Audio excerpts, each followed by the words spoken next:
الحمد لله رب العالمين والصلاة والسلام على سيد الأنبياء والمرسلين سيدنا ومولانا محمد وعلى آله وأصحابه أجمعين أما بعد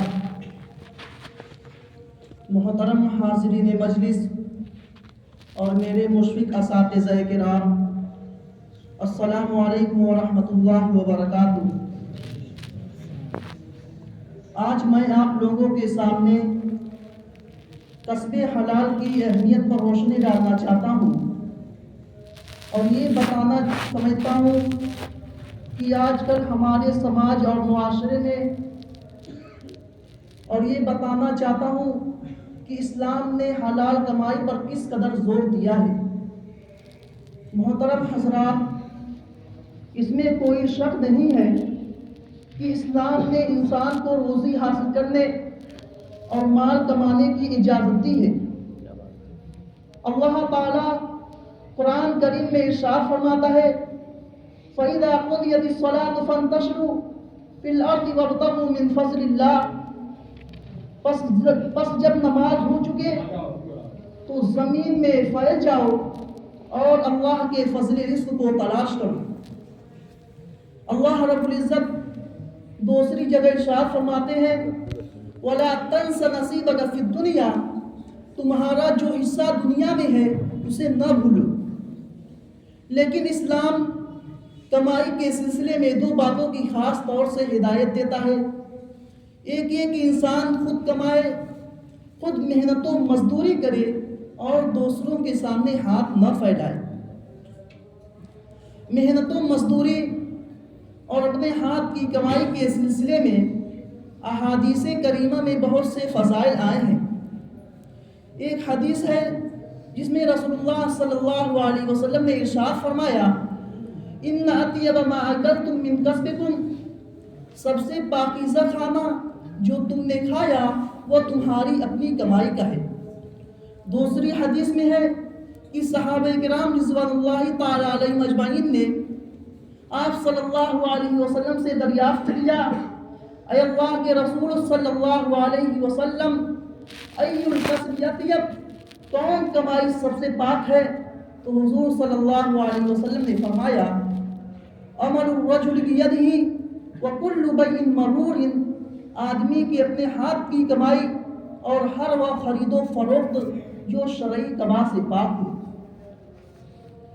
بخاری کی روایت میں ہے کہ اللہ کے نبی حضرت داؤد علیہ السلام بھی محنت و مزدوری کر کے ہی کھاتے تھے۔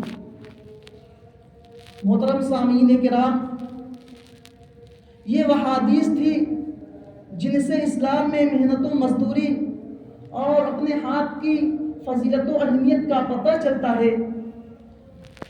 کمائی کے سلسلے میں اسلام نے دوسری جو ہدایت دی ہے وہ بھی بہت اہم ہے، یعنی حلال طریقے سے کمانا، حرام سے بچنا۔ قرآن مجید میں انبیاء کرام رضوان اللہ تعالی علیہ مجمعین کو اللہ تعالی مخاطب کر کے ارشاد فرماتا ہے یا ایھا الرسل کلوا من الطیبات، اے رسل پاک چیزوں کو کھاؤ، وعملوا صالحا اور نیک عمل کرو۔ اس آیت کریمہ میں جو انبیاء کرام کو حکم دیا گیا ہے وہی حکم ایک دوسری آیت میں مسلمانوں کو دیا جا رہا ہے۔ ارشاد ہوتا ہے یا ایھا الذین آمنوا کلوا من طیبات ما رزقناکم، اے ایمان والو جو ہم نے تم کو رزق دیا تم اس میں سے پاک چیزوں کو کھاؤ۔ حضرت عبداللہ بن عمر رضی اللہ تعالیٰ عنہ فرماتے ہیں کہ آپ صلی اللہ علیہ وسلم نے کسب حلال کو دیگر فرائض نماز، روزہ وغیرہ کے بعد ایک اہم فریضہ قرار دیا ہے۔ حدیث میں الفاظ یوں ہیں طلب کسب الحلال فریضۃ بعد الفریضہ، حلال کمائی کا طلب کرنا فرض عبادتوں کے بعد ایک فرض ہے۔ لہٰذا جو لوگ کمانے میں حلال و حرام اور جائز اور ناجائز سب کو جمع کرنے کی فکر میں لگے رہتے ہیں تو ان کے لیے بڑی وعیدیں ہیں۔ رسول اللہ صلی اللہ علیہ وسلم نے ارشاد فرمایا لا يدخل الجنت جسد غذي بالحرام، وہ جسم جنت میں نہیں جائے گا جس کی پرورش حرام سے ہوئی ہو۔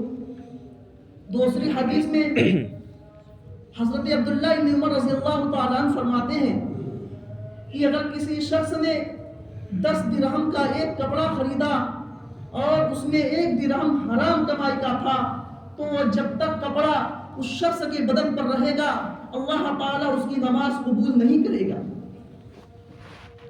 اتنا کہنے کے بعد حضرت عبداللہ بن عمر رضی اللہ تعالیٰ عنہ نے اپنے دونوں کانوں میں انگلیاں ڈالے اور فرمایا سمت لم یکن النبی صلی اللہ علیہ وسلم سمعتہ یقولہ، میرے دونوں کان بہرے ہو جائے اگر میں نے رسول اللہ صلی اللہ علیہ وسلم سے نہ سنا ہو،